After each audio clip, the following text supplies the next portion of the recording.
Happy Thursday, gamers! I hope you're a PlayStation fan, because today we're bringing you some stories about some of the platform's hottest games, including the news that Naughty Dog is officially ending the Uncharted franchise. Naughty Dog has also talked about the possibility of making The Last of Us Part 3, and Microsoft could be in trouble, as the same people who leaked Hi-Fi Rush claim that development on Starfield and Redfall is not going well. Read on for full details. Naughty Dog has been relatively quiet about its work so far, but if you're hoping for a new Uncharted game, you might want to keep an eye out. As for the studio's future projects, Naughty Dog co-chairman Neil Druckmann revealed that it will move on from the Uncharted franchise and that Sony has allowed it to put the finishing touches on the story. Another studio may be working on something related to Uncharted, but don't expect Naughty Dog to bring back Nathan Drake anytime soon. We'll only make The Last of Us Part 3 if it has an overarching message of love, director says. Moving forward, Druckmann also revealed that The Last of Us Part the 3rd of May not be made, as Naughty Dog will only make a third game if it has a universal message of love.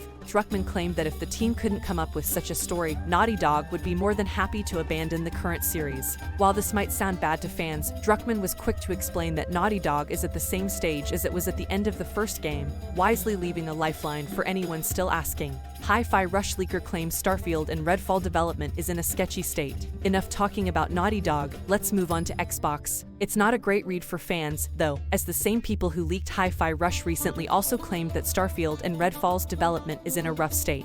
According to leaker horns, both Redfall and Starfield could have longer development times, but Microsoft is reportedly trying to separate the two to compensate for the loss of its Azure Cloud division. A teardown of the DualSense Edge reveals a smaller battery than the regular DualSense. Now back to PlayStation, but for all the wrong reasons. PlayStation announced the DualSense Edge earlier this year, much to the dismay of fans who discovered that the controller's battery life was actually worse than the original DualSense. As it turns out, there's actually a reason for this. The DualSense Edge actually has a smaller battery than the original controller to make room for all the controller's extra features. The $200 price tag looks pretty steep right now. Hi-Fi Rush features cameos from the main character of The Evil Within. As we always like to do, we end these roundups with a fun little story. Most of us started playing Hi-Fi Rush shortly after watching the Xbox Developer Direct demo earlier this week. The game comes from developer Tango Gameworks' The Evil Within, and the studio managed to make nice references to their previous work.